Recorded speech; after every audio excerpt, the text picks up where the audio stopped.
That Christmas party was meant to be legendary. And it became one, but not in the way they expected. The mansion was breathtaking. Golden lights everywhere. Mistletoe in every archway. 2 giant Christmas trees loaded with ornaments. Over 50 guests, family, colleagues, friends, even the mayor drinking champagne, eating gourmet hors d'oeuvres, dancing to holiday classics. I'm Victoria. Alexander and I had been married 12 years. He was the public face of our multi-million-dollar real estate empire. I controlled the finances and the trust. Everyone thought we were perfect. But 8 months earlier, I learned the ugly truth. Alexander was sleeping with Ava, his stunning 26-year-old assistant. Worse, Ava was the brains behind a vicious plan: steal $1.2 million, plant fake evidence to frame me for embezzlement, get me arrested, then take everything. I didn't react. I hired investigators. I let them think they were winning. I threw the biggest Christmas party ever because this night would be their public execution. Around 10 p.m., the crowd gathered under the main mistletoe for the traditional kisses. Sweet couples went first. Cheers. Laughter. Then Ava, in a skin-tight red dress, walked straight to Alexander. She grabbed his face and kissed him long, deep, shameless. Tongues. Hands everywhere. The music cut out. Gasps filled the room. Alexander pulled away, turned to the stunned crowd, and announced with a smug grin, "Everyone, it's time to be honest. Ava and I are in love. I'm leaving Victoria tonight. The pretending ends now." Ava looked straight at me and smirked. Ryan, Alexander's best friend, stood nearby clapping awkwardly. They thought the humiliation was complete. They thought I would crumble. They had no idea I was just getting started. Alexander raised his glass for a toast. I raised my hand calmly. "Actually," I said, my voice clear and cold, "I have a few holiday videos to share with everyone before we celebrate new beginnings." The massive living room screen lit up. And the real party began. If you've ever been betrayed in front of the people you love most, you know exactly why I smiled that night. The kiss wasn't a simple holiday peck. It was deliberate, meant to shock. Ava walked confidently across the room in her elegant red dress and stopped directly under the large mistletoe. She reached for Alexander, pulled him close, and kissed him deeply, long enough for everyone to notice, long enough to make the moment unforgettable. When they finally parted, Ava stayed close to him, her hand resting on his arm. Alexander turned to the silent crowd with a confident smile. "Everyone," he announced clearly, "it's time to stop pretending. Ava and I are in love. We've been together for months. I'm leaving Victoria tonight. The marriage is over. The company, the house, everything will stay with me. It's time for a new chapter." Ava looked across the room at me, her expression calm and victorious. My mother, Mrs. Kensington, let out a quiet gasp and covered her mouth. My father stood frozen, his face tight with anger. Emma, my best friend beside me, held my hand tightly. Ryan, Alexander's closest friend for years, stood near the fireplace, looking confused and uncomfortable. A few of Alexander's colleagues shifted awkwardly. Others just stared, waiting for my reaction. I didn't cry. I didn't raise my voice. I didn't run from the room. Instead, I calmly picked up the remote from the table and pressed play. The large screen behind them came to life. The footage was clear, a hotel room, 3 weeks earlier. A hidden camera had captured everything. There was Ava, with Ryan. In an intimate moment that left no doubt. Her voice soft but unmistakable as she said his name again and again. The entire room turned toward Ryan. His glass slipped from his hand and shattered on the floor. Ava spun around to face the screen, her face draining of color. She whispered, "No, turn it off." Alexander's confident smile disappeared. He stepped toward me quickly. "Victoria, stop this right now. Turn it off, you're only making a scene. I met his eyes without blinking. A scene? You wanted everyone's attention. Now you have it. Please, sit down. There's more to see. He reached for the remote. Enough. This is embarrassing. I pulled back calmly. You don't get to decide when it ends, Alexander. The video kept rolling, Ava on screen screaming Ryan's name in ecstasy. Ava let out a choked cry. Alexander lunged forward again. Victoria, stop. You can't do that. I looked at him for the first time since the kiss. I just did. The guests were no longer on their side. Some were shaking their heads. Others were openly staring at Alexander and Ava with disgust. And the night was far from over. They thought the worst was behind them. They were very wrong. The room felt smaller now. The festive lights seemed dimmer. The Christmas music long forgotten. Ava was still on her knees, breathing in short gasps. Ryan had backed against the wall, eyes wide with disbelief. Alexander stood frozen between them, his earlier confidence completely shattered. I took a slow breath and pressed the remote again. The screen shifted to a new slide, Ava's full background check. First, her real name, Ava Marie Thompson. Not the small-town girl who worked her way up story she had sold to everyone. Then came the mugshot from 3 years ago. Ava, younger, staring blankly at the camera after being arrested for fraud. She had conned 2 married men out of over $400,000 by posing as a struggling single mother. Both cases settled out of court, but the records were public. Then came the emails, Ava writing to Alexander, once we plant the evidence on Victoria's laptop, the auditors will blame her, she'll be arrested, and the board will have no choice but to remove her. The money will be ours. Alexander replying, you're a genius. We'll frame her perfectly. The room went ice cold. My father stepped forward, voice shaking with anger, you were going to send my daughter to prison. Ava shook her head frantically, that's taken out of context. It's not what it looks. I didn't let her finish. Next slide, screenshots of the fake evidence they had planted on my office computer, forged documents, backdated transactions, all designed to make me look guilty of embezzlement. Then, with one tap on my phone, the screen showed a live banking app, the offshore account balance $1. 2 million. I hit transfer all, destination, a well-known women's shelter and domestic betrayal support foundation. In Ava's name. A donation receipt popped up immediately, tax deductible, public, permanent. Every penny you stole, I said calmly, is now helping women who have been lied to, cheated on, and robbed by people they trusted. The balance dropped to 0 in seconds. Ava let out a choked cry. Alexander lunged forward again. Victoria, stop. You can't do that. I looked at him for the first time since the kiss. I just did. The guests were no longer on their side. Some were shaking their heads. Others were openly staring at Alexander and Ava with disgust. And the night was far from over. They thought the worst was behind them. They were very wrong. The room felt smaller now. The festive lights seemed dimmer, the Christmas music long forgotten. Ava was still on her knees, breathing in short gasps. Ryan had backed against the wall, eyes wide with disbelief. Alexander stood frozen between them, his earlier confidence completely shattered. I took a slow breath and pressed the remote again.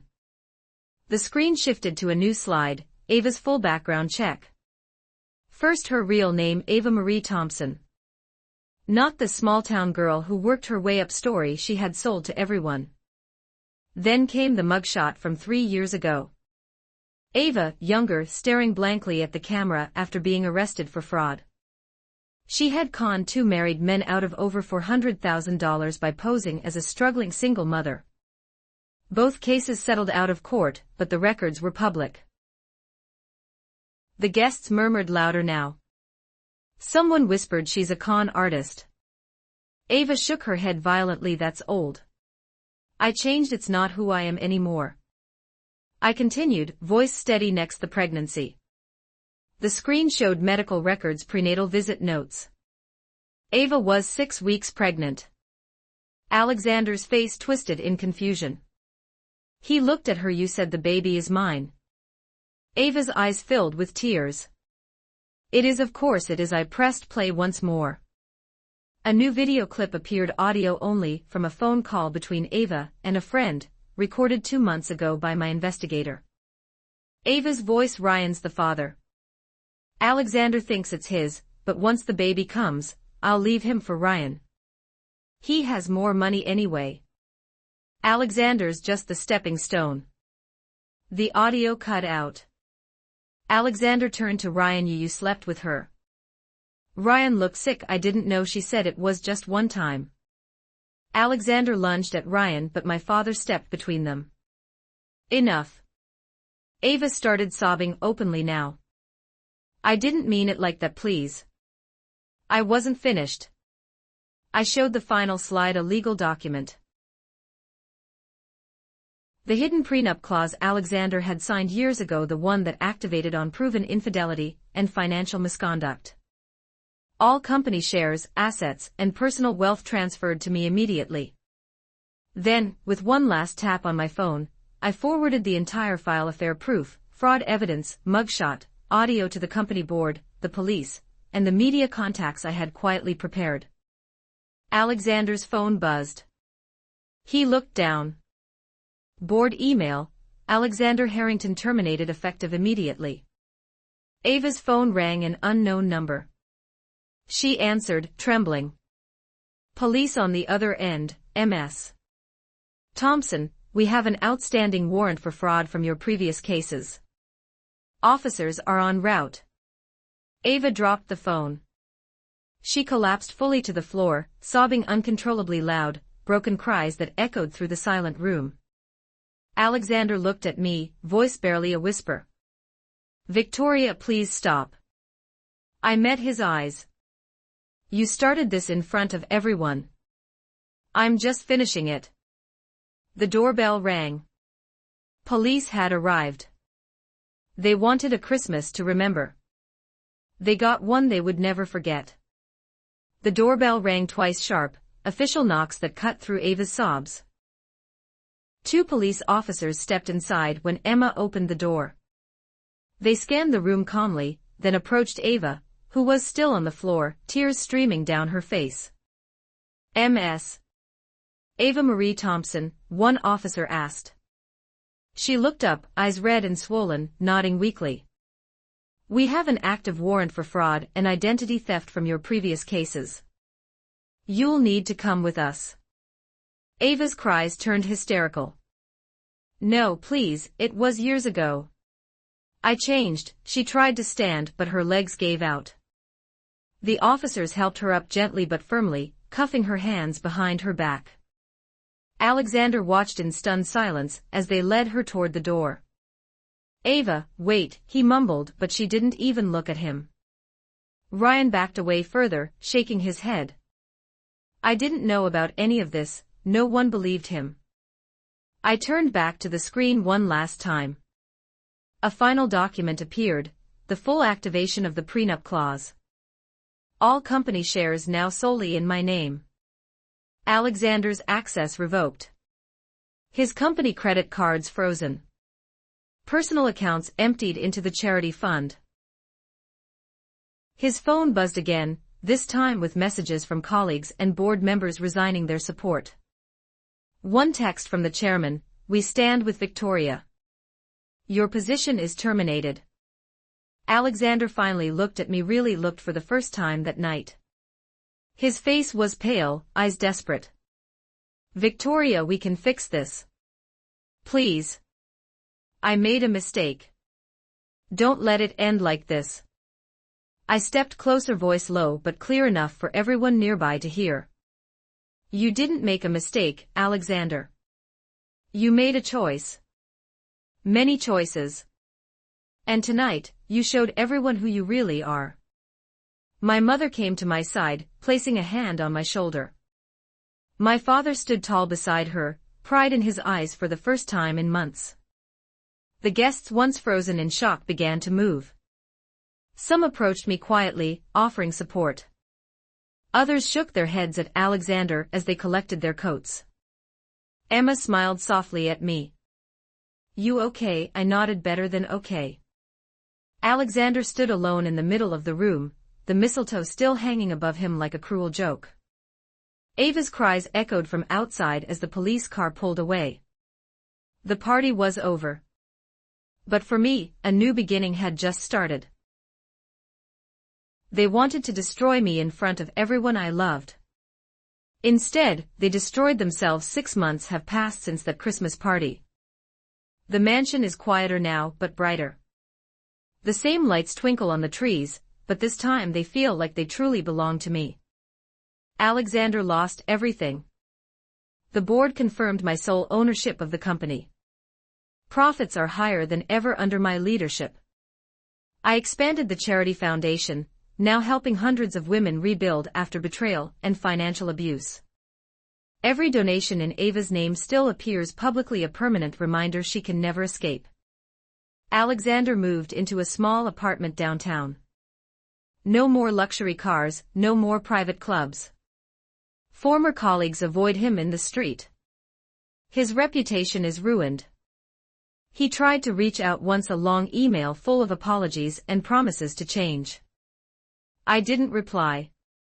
Some doors, once closed, stay closed forever. Ava's story is even harder.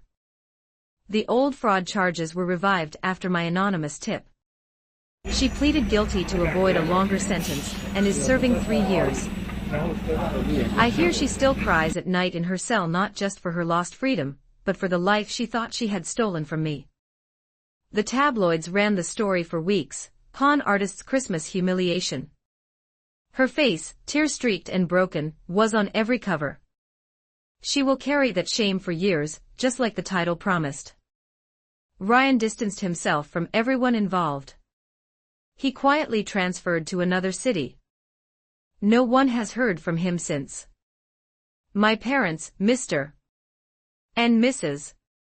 Kensington, have never been prouder. My mother says every day, you showed strength we didn't know you had. Emma remains my closest friend, the one who stood beside me through every dark moment. And me? I'm not the same woman I was last Christmas. I'm stronger. Wiser. Freer. I travel when I want. I laugh louder. I trust my instincts completely. The kids from the neighborhood come over for holiday events now. Real joy fills these rooms again. That night taught me something I'll never forget. When someone tries to humiliate you in front of the people you love, they hand you the greatest weapon, an audience. And when you use it wisely, calmly, and completely, the tables don't just turn. They shatter. Ladies, if you're watching this and you've ever felt that sting of public betrayal, know this: your silence doesn't mean weakness. It means you're planning. It means you're gathering strength. And when your moment comes, make it count. Because revenge, when served cold and in front of the right crowd, isn't just sweet. It's life-changing. Thank you for listening to my story. If you've ever turned pain into power, drop a red heart in the comments. Tell me where you're watching from. I read every single one. Like, subscribe, and hit the bell. More real stories of betrayal, strength, and Christmas karma are coming every week. This holiday season, may your heart be light. And may anyone who tries to dim it learn the hard way. Merry Christmas, Queens.